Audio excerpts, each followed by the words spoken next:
I learned what to do when I met my mentor and he started giving me guidance and everything. And I mean, he was holding me to another level that nobody else did. And everyone else like, oh, you're doing great, keep it up. And here he is. He's like, hey, you said you were going to set this goal and like you didn't hit it. I'm like, oh yeah, I've been busy. This and this happened. He's like, those sound like excuses. I was just about to say that. Yeah. He's like, do you want to do better? Or you want to stay where you're at? Yeah. I'm like, all right. And then he says something along the lines of, if you're not going to take this seriously, you're going to get a bill. I usually charge $300 an hour. Okay. And I'm like, yes, sir. Like, noted. I'm not going to abuse this anymore. And to this day, I've met with him almost every month. Welcome to the Your Peak Life podcast. Let's conquer the summit of life and reach the apex of our potential.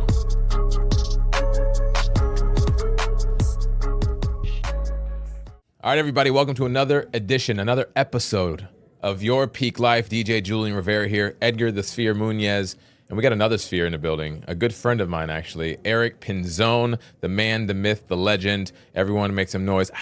The crowd goes wild. Mr. Electrified Marina himself in the building. But more importantly, we talk about Your Peak Life. We want to hear his story, what he's about, what he's done, and it's really everything Pinzon. What's up, dude? I'm glad to be here, man. We don't hang out nearly enough as I'd like, and I don't know, we probably see each other once a month. I think last time was your wedding. Yeah. And I don't know, always enjoy the company, man. It's not often I surround myself with people in those circles, so I'm just happy to be here, man. I appreciate it. Fun fact, he was supposed to be there, but he didn't want to come. So. No, not that I didn't. I told him no. Yeah, literally. You missed that on a good time. Yeah. I mean, I was there like a week later. Oh, okay. After that. Oh, yeah, that's 2 right. weeks later. Yeah, you guys went right back. It's just I have these things called kids, and I brought mine. We got to Thank give you. them. Okay, next excuse. I'm not taking them out for. You said the kids. school. That was an excuse. I can't take them out for that long. That's what from grandparents are for. It was 3 days. Yeah. Exactly. So the grandparents were taking care of them that week. I went to Jamaica. The planned trip. Okay. Yeah. You just didn't love By the them way, enough. they planned that trip after I told them my wedding was in Jamaica. So it was planned after the fact. Keep it coming. Priorities. It's okay. We have It this happens. conversation all the time. You're my priority. That's all that Yeah. matters. Thank you, I'm here Eric. for you. I appreciate it. Here Yeah, for you. before he joined ownership, we have this planned like schedule. Like first weekend of February, awards party. Third weekend of February is whatever trip we planned for the company. And then here he comes. Hey guys, I love you all of a sudden. Will you please come to my wedding? Good excuse. That was good. To be fair, I invited you by default at the time. But now I really wish you were there because we run a relationship. Yeah. We're gonna have to run it back. Yeah, You no, again. It That took was- a while, Yeah. No, but I mean, this is an argument out of love. But really, this is how the flow's going to go today, right? Yeah, I There's get nothing stuffy. We're just having a conversation. We're just enjoying the time. But Eric, I've known you for a minute. We met through a really good mutual friend, Eli Miller.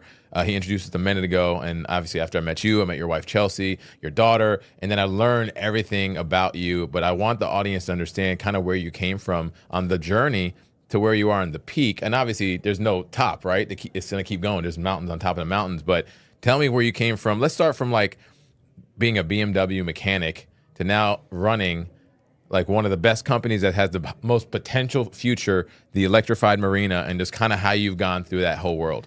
Dropped out of college, went to automotive trade school, got a scholarship program through BMW, was here at Checkered Flag BMW as a tech, doing really well there, making stupid good money. We bought a house in Ocean Lakes. Wait, you were here doing that? Yeah, Checkered Flag gotcha. BMW, Okay. man. Jersey was trade school for that, but we got back here, hustling, lived in an apartment. Chelsea was doing culinary at the Cavalier Golf and Yacht Club. I was one of the top techs over at BMW, usually fighting with some guys in the top three.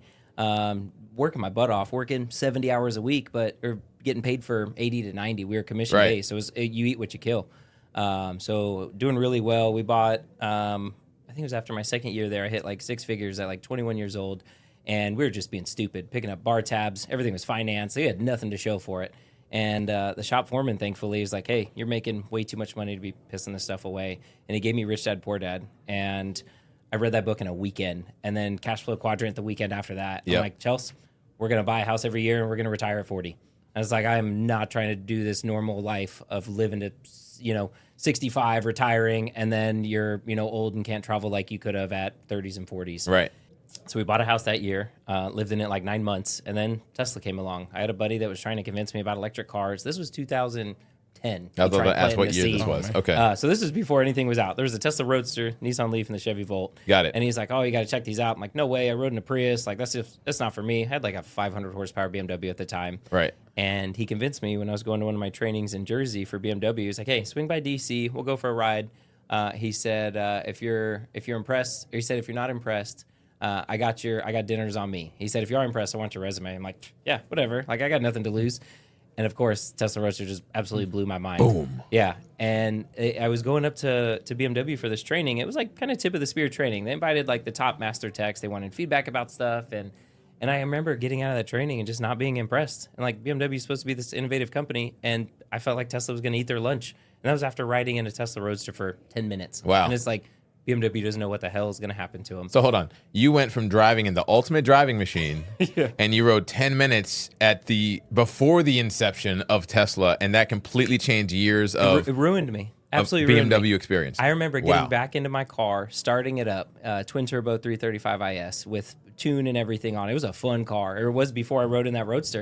It was. And afterwards, I mean, you're driving Yeah. electric now, man. The torque just ruins you. Yeah. It absolutely does. And like nobody wants to work on their stuff. Like No. sure, if it's a hobby and you got time for that, cool. But like I'm not trying to work on my own cars. Like I don't have time for that. And so I got home from there and I remember going to work the next week and I just was not motivated. I'm like, I'm done. Like this is it. Yeah. And so I started the interview process with them and it was like a year's worth of different interviews and they weren't paying anything for money. I turned down 3 job offers from them. It was there was one in New York for $18 an hour to run a Manhattan store. Another job offer in LA, and they only had like 6 locations in the entire country at that time. And they were paying peanuts, but they were offering ridiculous stock options that could have turned into $40 million if I'd accepted that and jumped on it. But I literally couldn't afford to live off what they were paying. And they came back to me in 2012 and said, "Hey, we remember you had family in San Diego. We're going to open a location there. Are you interested?" I'm like, "You know what? I can live with my grandma. I sell all my stuff. We'll move back over there." And we'd been in our house in Ocean Lakes for like 9 months. And we put carpet down, painted the whole thing, did a backyard, like all this stuff. At the 9-month mark, I go to Chelsea and I'm like, "Hey, there's this company. Like, we got to go." And she's like, "Okay, now's the time to do it." And like everybody thought I was crazy. Everybody, all my coworkers. And like I liked my job or I did at the time. I gave them a 2-month notice. Wow. Like, "Hey, I'll train my replacement." Because like there was a chance Tesla was going to go bankrupt. Yeah. I didn't want to burn my bridges. So I gave them a 2-month notice and everybody was like, "You're crazy. No way. You're nuts. You're leaving a good thing. You've made it. You know, what are you doing?" I'm like, "Well, I can come back to it if nothing happens." And like, I remember like both my parents were like, "Hey, now's the time to do it. Throw a Hail Mary. Right. See what happens." How old were you again at the time? 22, Yeah, 21. it's I was a perfect kid. age. Yeah. No kids And yet. then where in San Diego?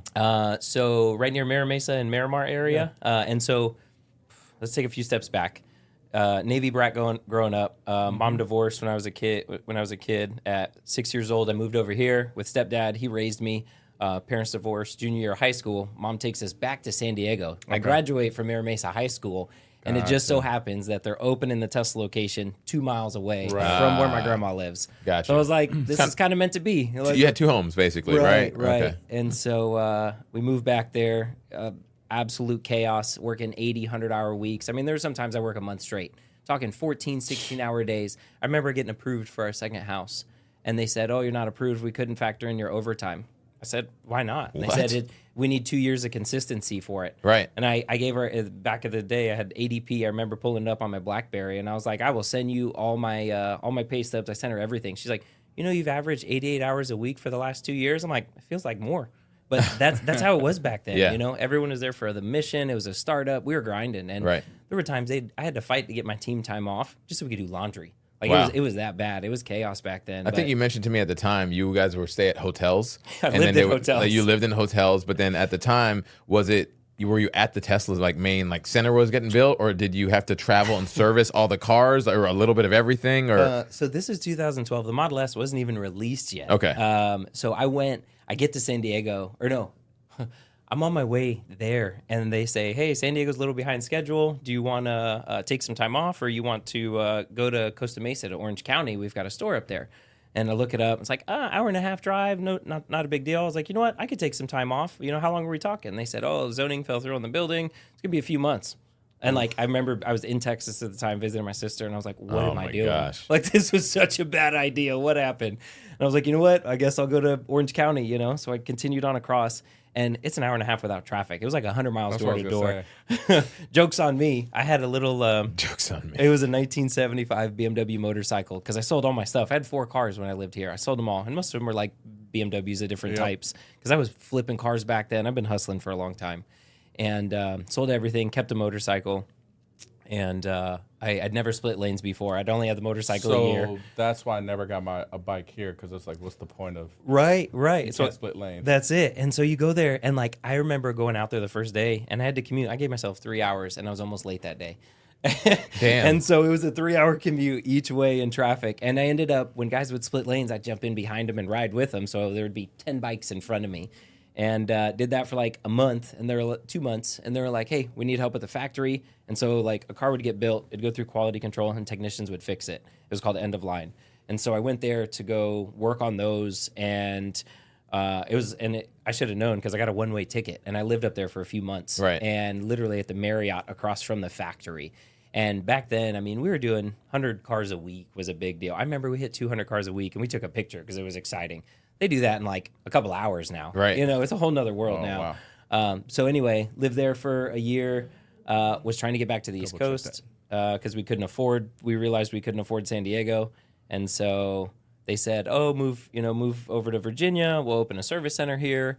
And we buy a house in Norfolk, planning to move back here. Devonshire that you're selling right now. So I moved Chelsea in there. I get a room in Rockville, Maryland, and walking distance to the service center. I go help run that place. And I went from the service side to the management side, and I'm helping run that place. I'm up there 4 days a week, working, 16-hour days. It was 4.5 days a week. I'd come down half day on Saturday and spend 2 days with her. Well, we did that for 4 months. Come to find out, we got a kid on the way. So I had to move Chelsea up there. And like back then, and even today, Tesla doesn't pay the most in salaries, but the benefits are amazing. Stock options are good, and that's where it makes up for it. And so, like, we couldn't afford anything nice up there. So we move into, like, the hood of Gaithersburg, which wasn't the best spot. Cars getting broken into and stuff. And so then we move again, and so we're in Germantown, and then we moved again. But eventually we moved back down here. I told him, I was like, hey, we're spending X amount of dollars in monthly towing. What if I was a mobile technician and just contained as much as I could and saved down that bill? I could probably cut it in half. And we were spending like $60,000-$80,000 a month in tow bills. It was huge, because back then it was like a white glove service. If you had a Model S, you had a plan that covered that. So we were on the hook for it. And most of our towing was coming from Hampton Roads when we were in Maryland. Eventually they opened a Tyson's Corner store, which helped, and then a Richmond location which helped. But before that, I was covering the entire state. I had a big van, and I'd leave Monday mornings at like 4 a.m. for a 7 a.m. appointment in Charlottesville.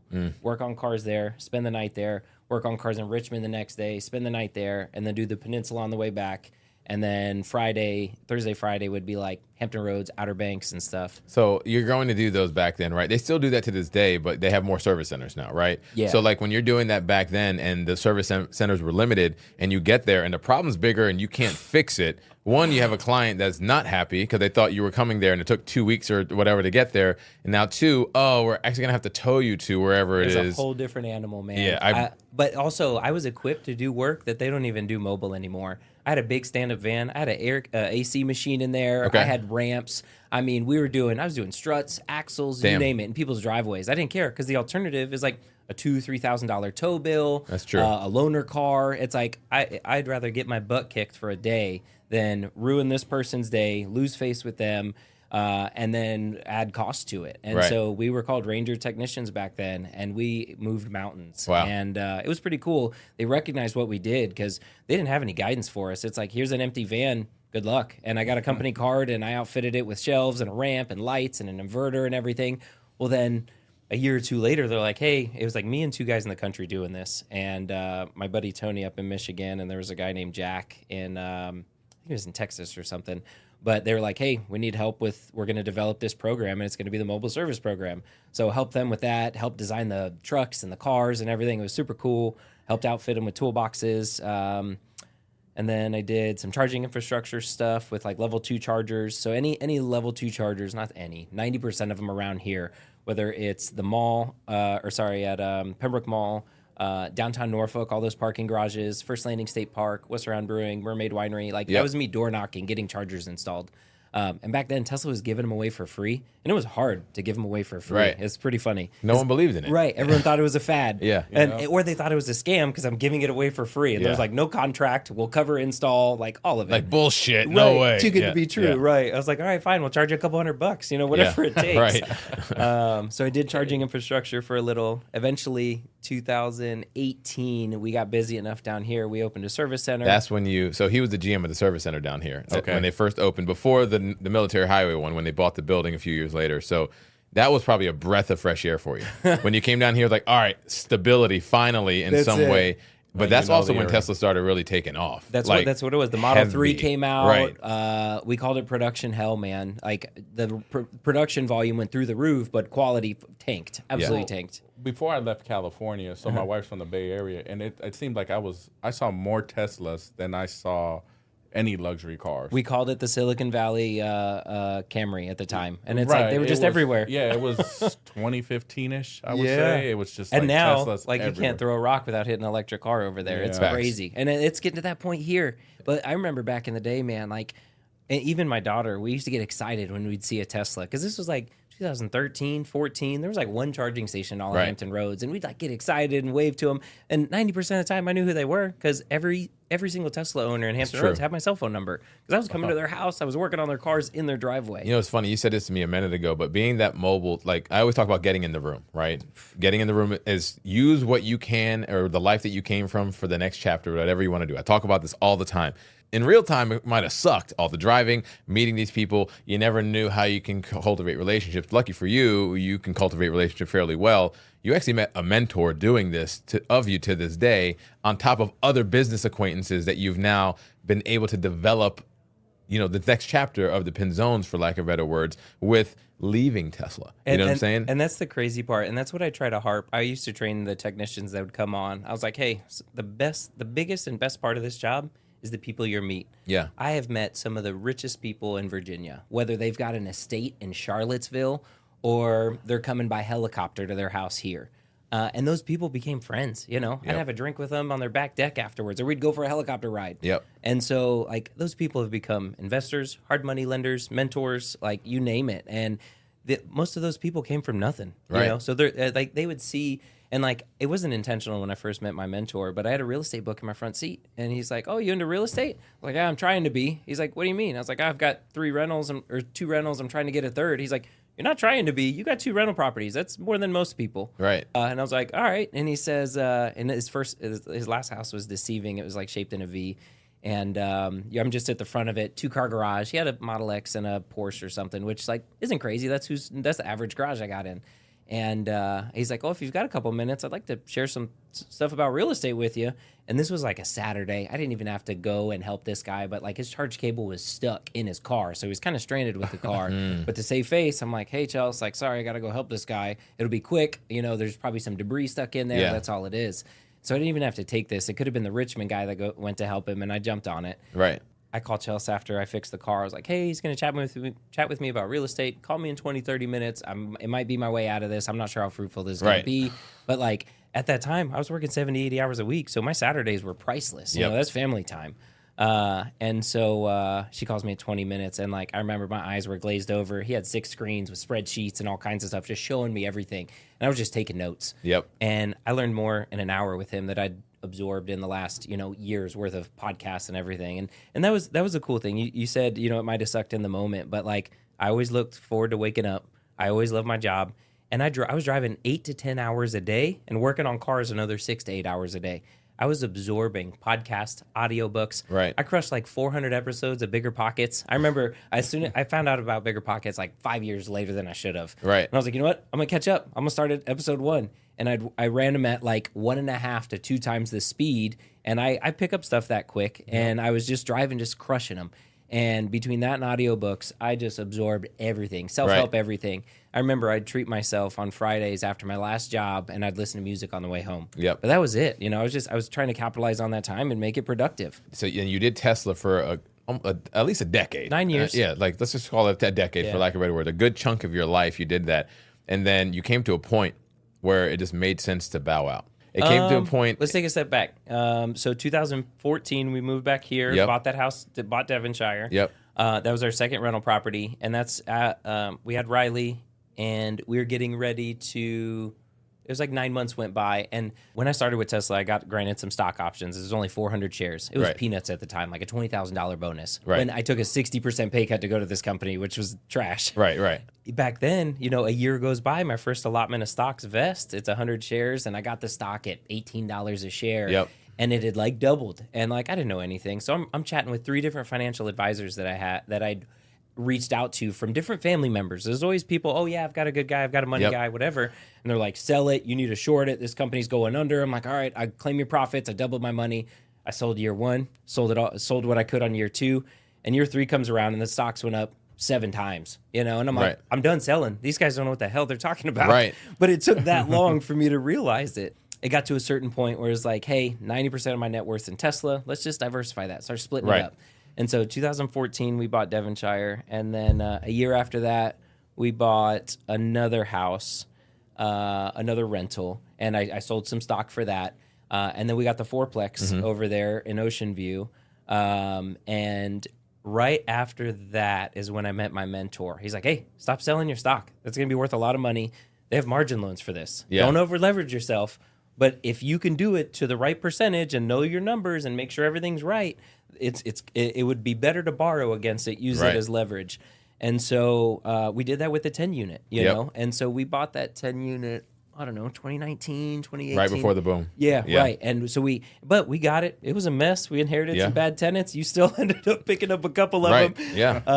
But we bought it for $700. I took out a margin loan to buy it for the down payment. This one Newport News. Hampton. Buckrow I area. think I know which one it is. It's 5 duplexes right next to each other. Yeah. And I've talked about this before with you guys too. We sunk it was probably 150,000 into it, and a lot of blood, sweat, and tears. Turning it over, kicking out some deadbeats, and this was right in the middle, right before COVID, because that's when it became almost impossible to evict people. And that's what we inherited. Oh, okay. So we bought this place that was an absolute mess, turned it around, got the rents up. I think we doubled the rent rolls, and then and refinanced it and pulled all our money back out and paid off those margin loans. So. I learned what to do when I met my mentor, and he started giving me guidance and everything. And I mean, he was holding me to another level that nobody else did. And everyone else like, oh, you're doing great, keep it up. And here he is. He's like, hey, you said you were going to set this goal, and like you didn't hit it. I'm like, oh yeah, I've been busy. This and this happened. He's like, those sound like excuses. I was just about to say that. Yeah. He's like, do you want to do better, or you want to stay where you're at? Yeah. I'm like, all right. And then he says something along the lines of, if you're not going to take this seriously, you're going to get a bill. I usually charge $300 an hour. Okay. And I'm like, yes, sir. Like, noted. I'm not going to abuse this anymore. And to this day, I've met with him almost every month, unless we're out of the country or something doesn't line up. But still friends with him to this day. I just did breakfast last week with him. What was a good turning point though? So we fast forward now. Yeah. We're at like in COVID, right? Yeah. And you didn't leave. What year did you leave Tesla? So it was 2021. It got to the point where we kind of hit financial independence. I got big into fire. We were wiping down our debt and our monthly payments. We got a roommate, you know, and here we are. We had, I don't know, probably 15 doors, and we realized we weren't using a guest bedroom. And I was like, Chelsea, I could afford to quit my job if we rent this room out, And that was the sacrifice we were willing to make. And most of this time, we've been frugal. We didn't get the big house and the Range Rover like a lot of people do, and we were still very frugal. She to this day, we didn't even pay to sit next to each other. Like our goal is to have enough money to where we feel comfortable to fly first class. Yeah. But like the step before that is to pay the extra $40 per flight to sit next to each other. Correct. Because right now we don't do that. But she's frugal. I'm the risky one. There's always a yin and yang. I've been with her. It'll be 19 years now. Yep. Shout out to Chelsea, by the way. Shout out to Chelsea. Wouldn't be here without her. She's my rock, man. I'm getting emotional talking about Stop crying, Eric. Stop crying. All right. But yeah, she's the conservative one. She was my underwriter for all the deals. Yeah. And I mean, she went to school for culinary, and it got to the point she was a bartender. And when we moved back down here, she was working at New Realm. And it got to the point where she's like, I would find the deals, I'd close on the deals, make sure we got a good deal, and then it would need renovations because half the stuff we were buying was, needed work. Right. And I was dropping all that on her plate, and we were doing the work. We were out there swinging hammers, doing the flooring. I was doing all the work in the beginning, and so she got exposed to a lot of it. Then I made her start playing GC. I was like, hey, I'm too busy with work. I need you managing these guys. Yeah. And so it got to the point where I was like, you got to quit your job. Like, we don't have time for that shit. Manage our real estate portfolio we're building and stay on tabs with this. And to this day, she has. And we had a property manager for some of our higher maintenance stuff. I don't know. She doesn't like the phone call in the middle of the night and there's a leak kind of thing, which nobody does. That's the part of the passive income people That's the don't only talk time about. You get the call. Right, yeah. 4th of July on a Friday night and the AC goes out or something. Yep. But so we've dealt with all those nightmares. We've dealt with our share of evictions. But it got to the point where we rented out a room, and we just brought our monthly debt schedule or just our expenses down as low as we could. And it got to the point with Tesla where, like, I didn't need the job. And that's when that relationship changes, man. Yeah. Because it got to the point where Tesla was in a big growth period. It was like 2020 when I hit financial independence. And they would give these orders down from the top. And it's like, I'm in the room with these managers or in a Zoom call. And all of us, man, this is BS. Why are they doing this? And everyone was afraid to speak up. Nobody wanted to lose their job. Nobody wanted to push back. I'm like, screw this. I'm like, hey, why are we doing this? Like, give us a reason. This doesn't make any sense to all of us here. And so it got to the point where I'd be the one speaking up, and they would be messaging me. It'd be in the middle of an all-hands-on meeting. Sometimes Elon would be on it, and they'd be like, hey, Eric, like, what are we going to say? Like, what are you going to say? Like, this, you got to say something. I'm like, I'd raise my hand in the meeting, and I was like, yeah, can you elaborate on this?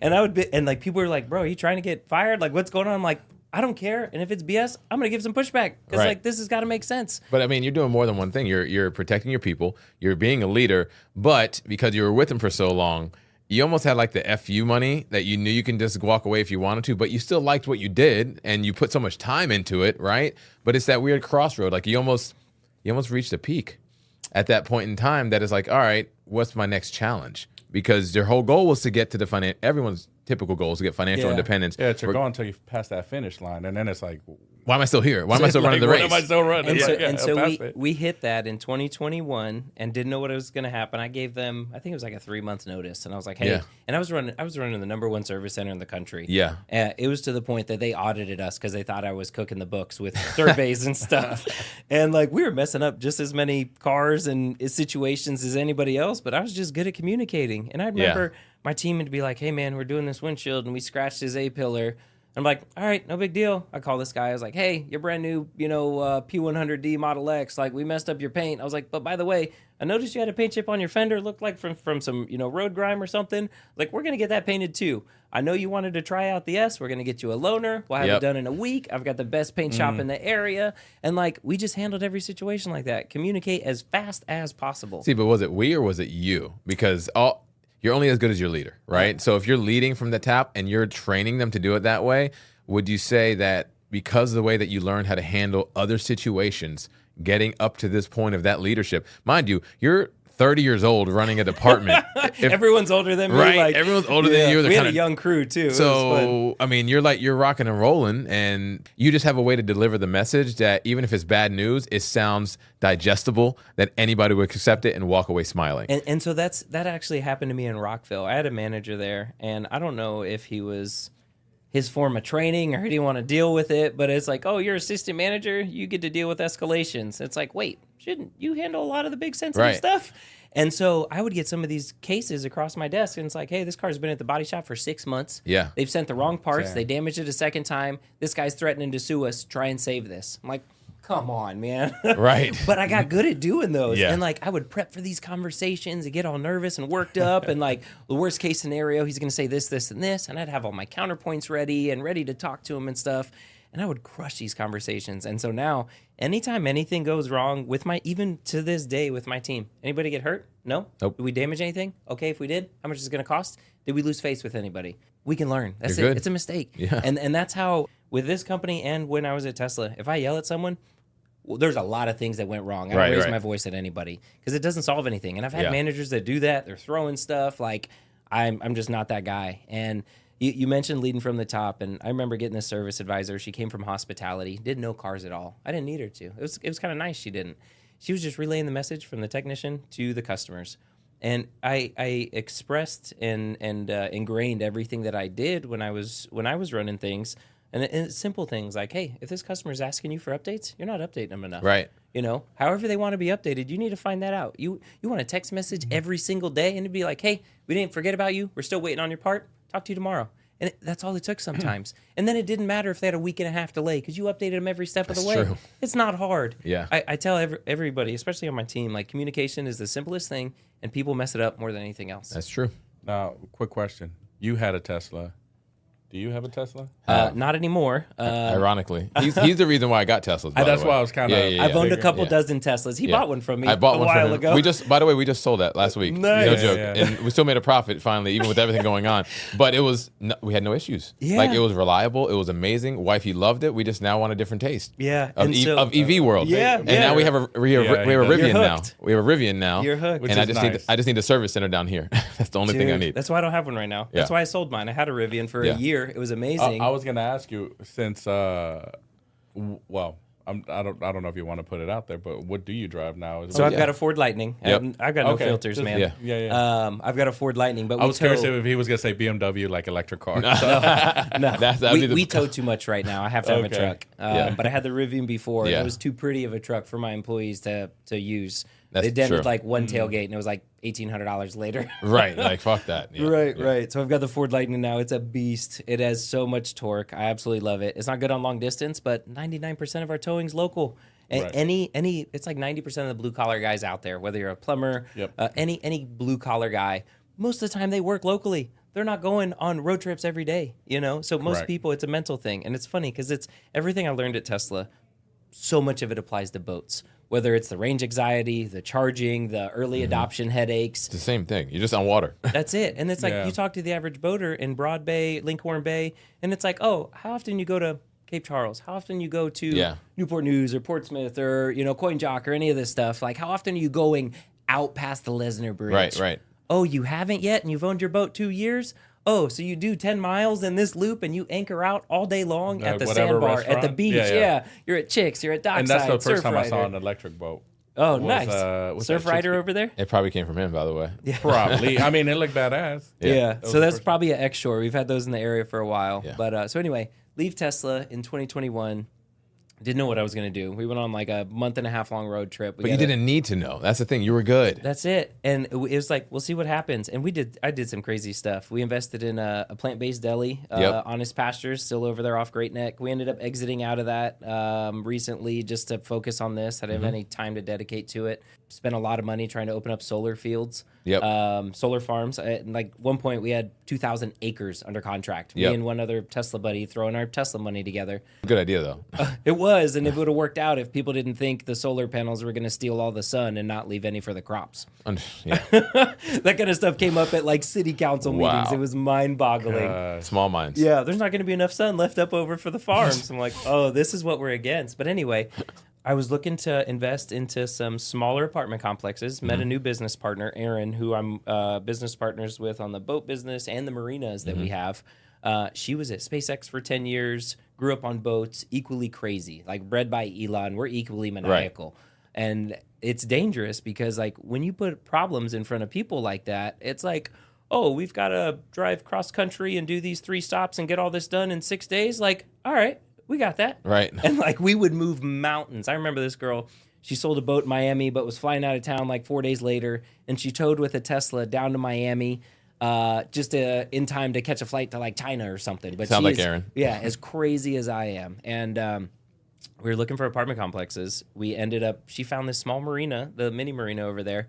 And she's like, hey, you're the only one I know crazy enough to get into this. I know we're looking for apartment complexes. This place is too cool to not look into.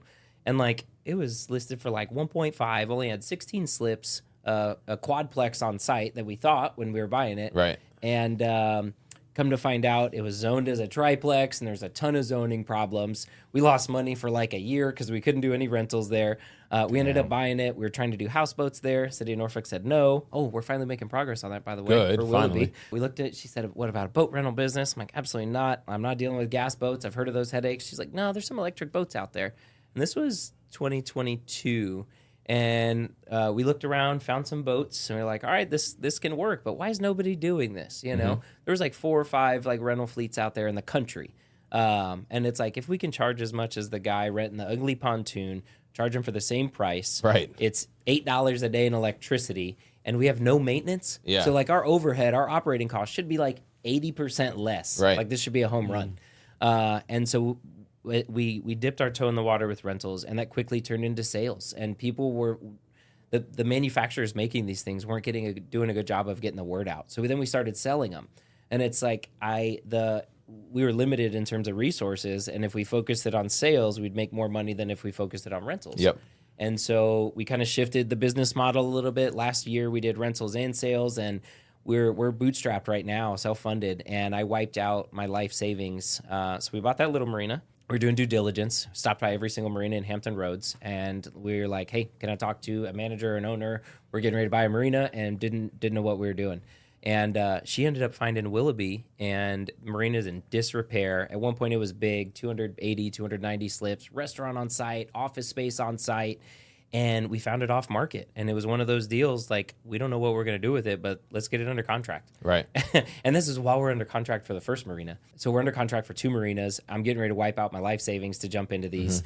And we're in due diligence, figuring stuff out, dealing with zoning nightmares on both of them, title problems with deeded boat slips on one. And Easy problems. Easy. nightmares, all expensive, all attorneys, like everything, just bleeding money.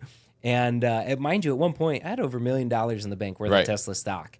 And so we're slowly dwindling that down with real estate and everything else. And then we're under contract for both of these marinas. And I had an old family friend. My mom used to babysit her and her sister.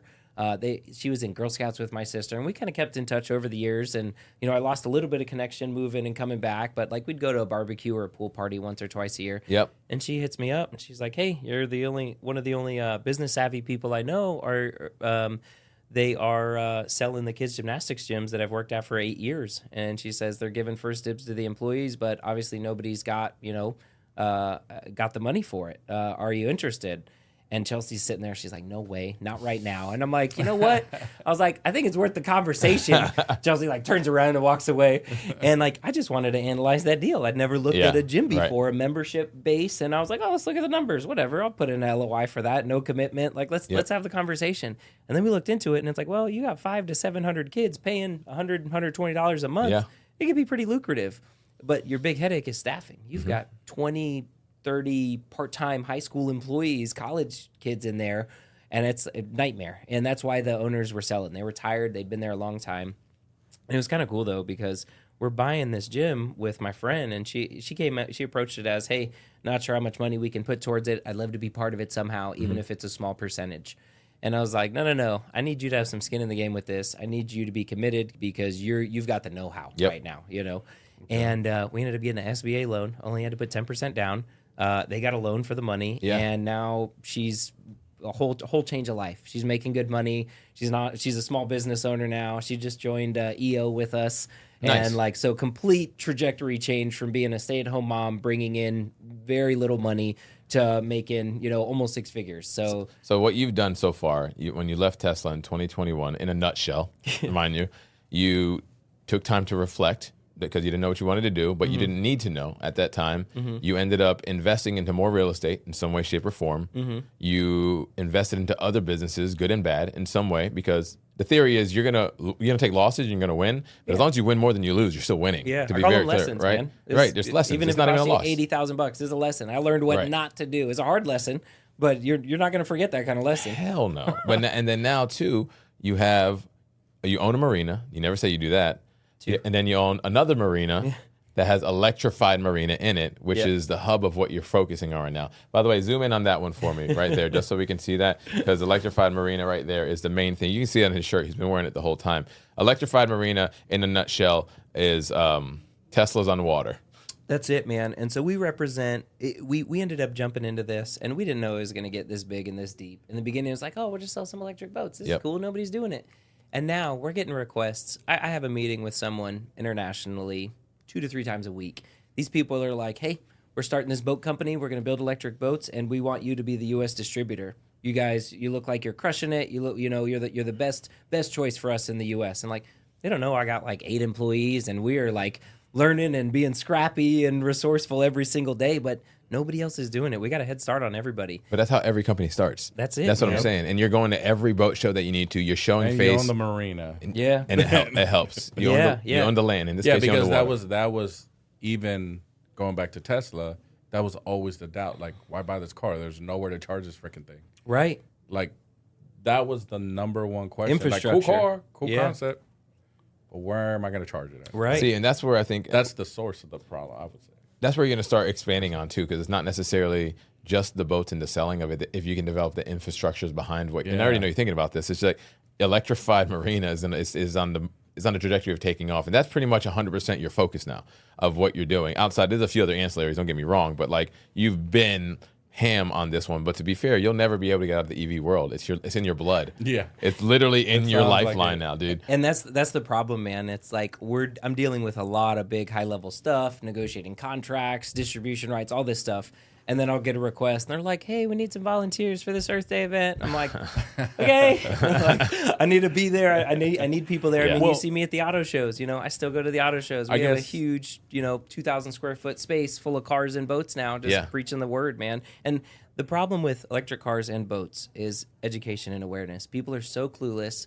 They're oblivious about 90% about electric cars because they're spoon-fed from the media, from big oil, from everything. Yep. And they think they know about it. And the worst part is there's these people on social media shouting from the rooftops. They're the loudest ones on there, and they're clueless. They have no idea. Yeah. Oh, these batteries are going to pile up in landfills. Like, I get companies reaching out to me to pay me for batteries to recycle them. I just got an email yesterday.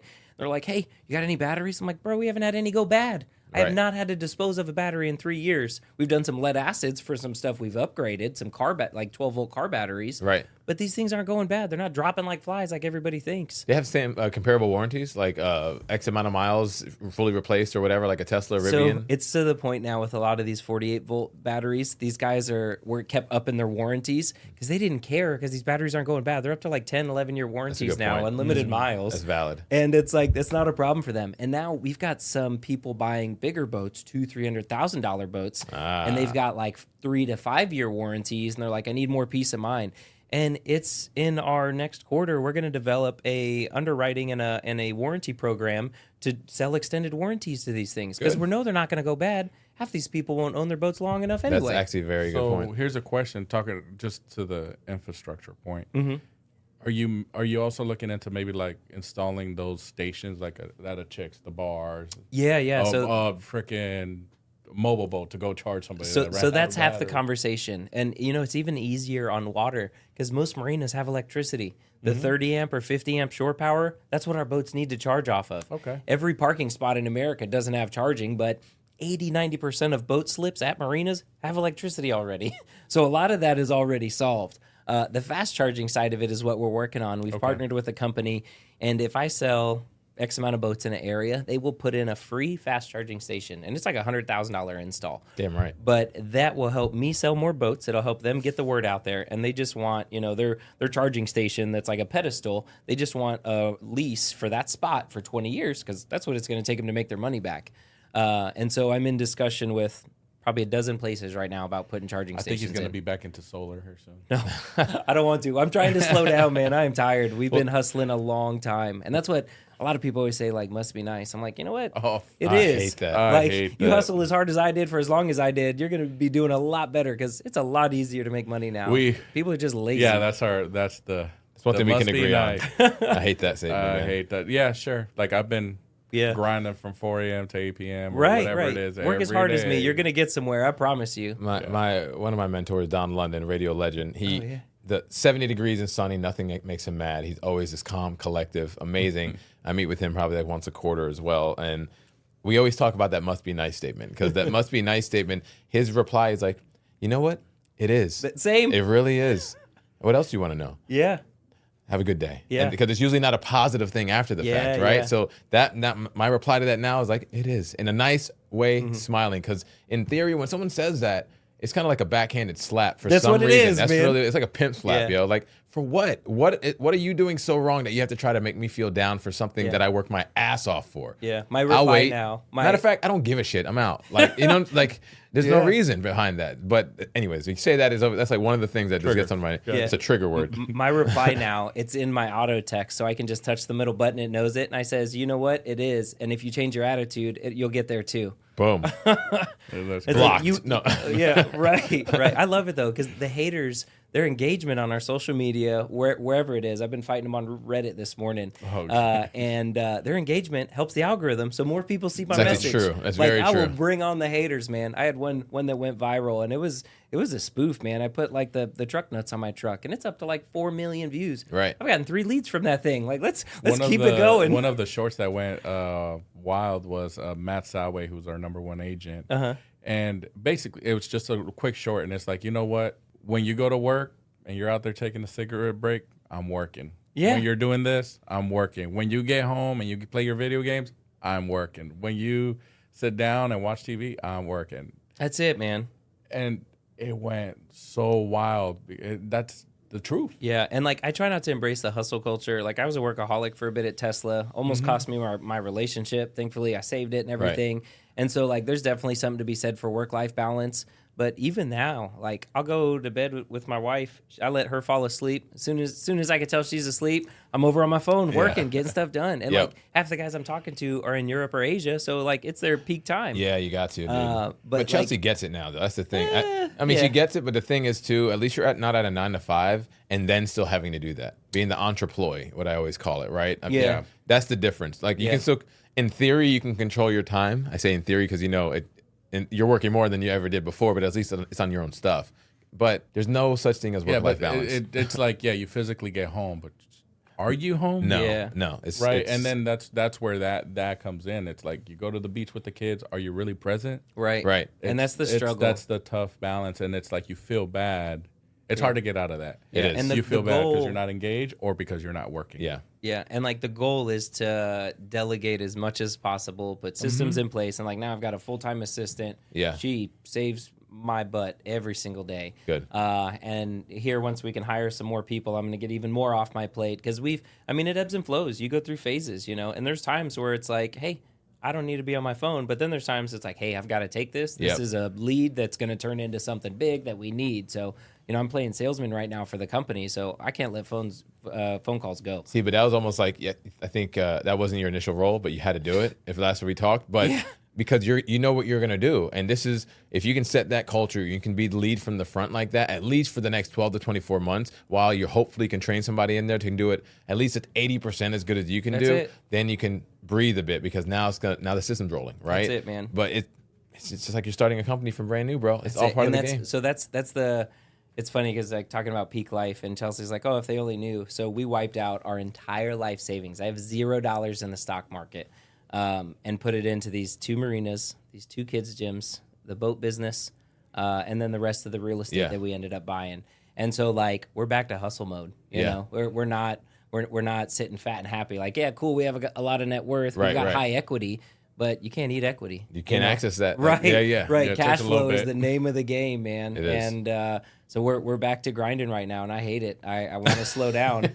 No, I'm tired, man. Like I tell people, like when you were in your 20s having fun, screwing off, like I was working 80, 90 hours a week. I've been working since I was 6 years old. Right. Like I used to get picked on in school for not having name brand stuff, and every single day I'd work. My first job at 6 years old, I was at the 24th Street stage at the ocean front.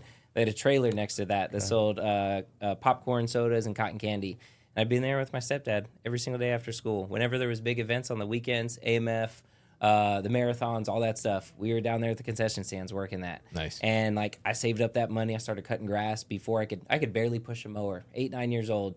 And I mean, I had 20 lawns under contract by the time I was 10 years old. I had employees. Yeah. And like my dad was taxing me. He was charging me to use his shed, his equipment, all this stuff. And I mean, it got to the point, and like shout out to my stepdad, Roy. Like I have so much to thank him for. But it got to the point where he was charging me to use all his equipment. I bought all my own equipment, and I was like, Dad, I'm gonna buy a shed because like here's my ROI. Like, you're charging me 20%. If I can get that down to 10%, now my money gets better. And he's like, no, you learned. You can keep the shed back there. But that was the lesson That's that needed to great. get learned. And little did you know, that's what he was doing. That's right? it. And like my parents, I learned what not to do with money. Like I lived through a couple bankruptcies. Right. I remember our TV getting repoed, Right. like from Rent-A-Center. Rent-A-Center, yes. So like I've had a similar fairy tale that most entrepreneurs come from. You know, there's a couple addictions thrown in there, some bankruptcies, and but I tell people I learned what not to do with money. So you know? what's the grit? What's that motivation? And let's not use the cliche statements of family as your why. Like, what is your why that you keep going to get to your next peak at this stage of your life?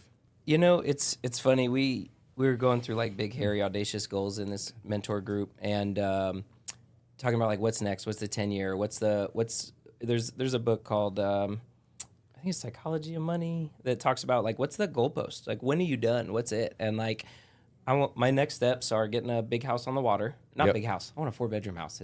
We want something on the water with a pool and a boat in the backyard. It'll probably come the next couple years. Yep. I want a nice car, and after that, I'm going to give away as much money as possible, whether it's to halfway houses, to there's a couple like nonprofit automotive shops out there that help people that are from lower means. Okay. But I'm going to give it all away, and I can't Nice. wait.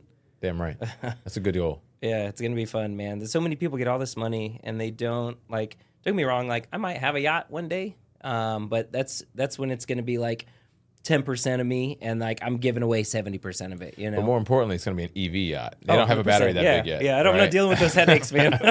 I'm ruined. I've got electric motorcycles now, like every bit of it. It's just, it's ruined me, and it's just, I don't know. Gas engines feel like antiques. You remember how much you hate a transmission, shifting gears, waiting for a turbo to spool up. I'm just too impatient, man. And like even my F-150, it's like a half-ton full-size truck, you know. Yeah. And it does 0 to 60 in 4 seconds. It'll probably do it in 6 seconds with a boat attached. And like I use and abuse that thing. And like knock on wood, man. But I just hit 40,000 miles. Like I've done a set of tires and a cabin air filter, some wiper blades. But like it's a win. That's it, man. And you didn't have to do oil changes. You didn't have to do freaking You didn't have to do all that extra stuff. That would have been 10 times more expensive. That's a good it. thing. Yeah, and it's I don't know. There's so many ways to look at it. Whether it's national security, I can put solar panels on my roof, not relying on foreign oil. That's true. I don't know. There's a lot of pros and cons to it, but education and awareness is like our biggest goal right now. We're ramping up our social media, and it's a lot of fun right now. What's your is it the Electrified Marina? Yeah, that's for the business. follow that. My personal Instagram's Electric Boat Dude, and we're just trying to ramp that up because so many people don't even know our boats exist. Right. Our target demographic is like high net worth, like Rivian, Lucid, Cybertruck owner. We invite these people. We get a hold of them through marketing, and we invite them to these boat shows, and they get on these boats, and they're like, I didn't know electric boats existed. Electric Boat Dude. Like that's how much work Gotcha. we have to go. Like that's how much room we have to do. It's a lot of work right now. You guys did a press run last year, and I wasn't able to make it for that one. But I know you guys are going to do something again this season. So let's link them offline just so we can make sure we can do that and get a few of our agents out there just for a day or something along those lines. I don't care what the boats are, to be fair. Yeah. But we'll make sure to do that because we have some really good in-house video guys now. Yeah. It's just content, man. And the other side of it too, partnering with open houses too. If you've got someone looking at, $1 million plus homes on the water, That's true. A lot of times they've never lived on the water, so we could have a boat sitting back there, and it's like, hey, come experience what idea. it's like to live on the water. That's a very good and point. go for a quick 20-minute boat ride. And like, by the way, you've never owned a boat, you don't want to deal with the headaches, the maintenance, the tune-ups, the oil changes. Like, this is the perfect boat for you. Yeah, that's and true. If you're the guy that wants to go deep sea fishing or wakeboarding all day long, like we don't have the range for that. Right. But that's not most people. That's very true. That's like less than 1%, less than 0.5%. Right. Yeah. Most of these people have got these little runabouts and these little bow riders, and they just park at the Narrows, park at the sandbar, and anchored out in a cove, and they're just hanging out all day. Yeah. It's a social aspect. What's the website for Electrified Marina? Electrifiedmarina.com. Okay. And we've got boats, little cocktail boats as low as $30,000. Our most like usable boats, I say, are in the $100,000 to $150,000 range with 30 to 40 miles of range. And then we've got, sky's the limit on range and foiling boats, $500,000 boats, all kinds of stuff. One last question while we got you. If you could tell yourself 10 years ago something that would keep you motivated, knowing what you know now, what would you have told yourself? It's hard to answer. I had a similar question a couple months ago, and I'm not saying I'm in a low point right now, but I'm grinding. I'm at a hustle. Like, we got a long way to go. So, Right.